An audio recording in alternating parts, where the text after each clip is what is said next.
Et on est avec Mélanie Vogel, sénatrice Europe Écologie Les Verts et porte-parole de Yannick Jadot durant la campagne présidentielle. Merci à vous d'être avec nous.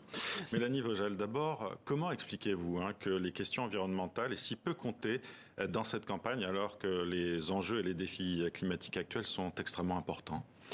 Plusieurs éléments, c'est vrai, vous le dites, ça a très peu compté, ça a été moins de 3% du temps de parole dans le débat public.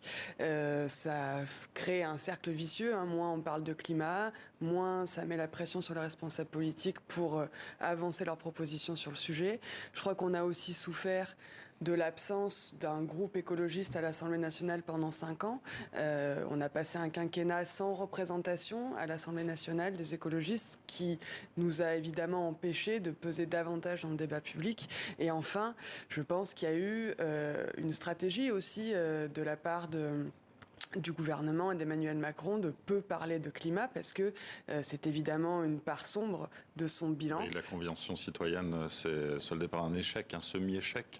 La Convention citoyenne sur le climat s'est pas soldée par un échec, elle s'est soldée par des propositions excellentes, voilà. Mais le suivi de cette Convention climat évidemment est un échec et donc je crois qu'il y a eu aussi une stratégie de peu en parler. Emmanuel Macron a fait, vous vous souvenez, 2 heures à la télé sans une fois parler de l'enjeu climatique qui est, je le rappelle, l'enjeu du siècle. Le GIEC, il y a quelques jours, nous disait qu'on avait 3 ans. Donc c'est le prochain quinquennat et le quinquennat qui va nous mettre sur le chemin d'un monde vivable ou d'un monde invivable. Alors au soir de sa défaite, Yannick Jadot a appelé à faire battre Marine Le Pen en utilisant le bulletin d'Emmanuel Macron, mais ce n'est pas un vote d'adhésion, comme le rappelle Julien Bayou, secrétaire national de votre parti. On l'écoute. Cet appel à faire battre Marine Le Pen ne vaut absolument pas quitus à l'action, ou plutôt l'inaction d'Emmanuel Macron sur le climat, ou son action en matière de justice sociale, qui a creusé les inégalités. Et ça ne vaut pas offre de service, ça ne vaut pas participation, ça ne vaut pas soutien à un éventuel quinquennat. Pas de quitus, pas de soutien. Mélanie Vogel, Marine Le Pen et Emmanuel Macron n'ont pas fait de l'écologie une priorité. Pensez-vous que pour séduire justement l'électorat de gauche, ils vont changer leur fusil d'épaule là, durant cet entre-deux tours ? Emmanuel Macron doit comprendre qu'il y a 80% des électrices et des électeurs qui n'ont pas voté pour lui. Il a fait 20% des inscrits.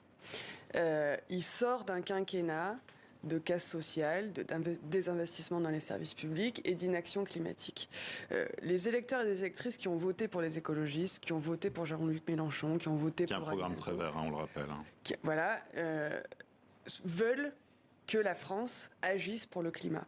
Et Emmanuel Macron doit comprendre qu'il doit parler, maintenant la balle est dans son camp, il doit parler à ses électeurs, à ses électrices. De notre côté, nous allons prendre nos responsabilités, nous l'avons dit, mais nous avons fait 4,6% des voix. La responsabilité qu'on a, on la prend. Malgré tout, elle est limitée et la plus grande part est dans les mains d'Emmanuel Macron. Il doit parler à nos électeurs et à nos électrices et montrer qu'il est capable de se remettre en question, d'être moins arrogant et d'avoir un programme qui répond à l'urgence sociale et climatique qu'il y a dans le pays. Est-ce qu'il va dans ce sens-là, justement, depuis hier ? Il a dit qu'il allait appeler tous les candidats du premier tour, et notamment Yannick Jadot. Est-ce que vous savez ce que va lui dire votre candidat ? Je ne sais pas exactement ce qu'il va lui dire, mais j'imagine qu'il va lui expliquer que ce sera difficile de convaincre des gens qui veulent remettre l'environnement, le climat, la justice sociale au cœur du projet politique pour la France. Ce sera difficile de les convaincre si on n'a pas un élément très ambitieux sur le climat, des éléments très ambitieux sur la justice sociale. On parlait tout à l'heure de la réforme des retraites, qui, de notre point de vue, est une mauvaise réforme. Il faut qu'il passe... Il recule déjà un peu dessus. Oui, mais je pense qu'il va lui dire ça. Il y a 15 jours.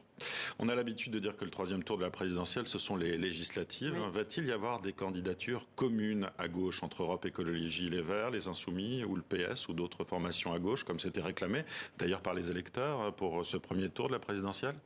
Je pense qu'il est nécessaire effectivement de discuter. On ne peut pas repasser un nouveau quinquennat avec une voix. On a vu quand on regarde les scores, malgré tout, même si on est effectivement victime d'un mode de scrutin extrêmement toxique pour la démocratie, j'espère que ce sera aussi l'occasion d'en reparler, mais on a environ 30% des gens qui veulent qu'on puisse parler de justice sociale et de climat à l'Assemblée nationale, et il faut qu'on trouve une manière entre nous de discuter pour que ces voix-là soient représentées dans les 5 ans qui viennent. Merci Mélanie Vogel d'avoir été avec nous sur le plateau Merci. de TV5 Monde.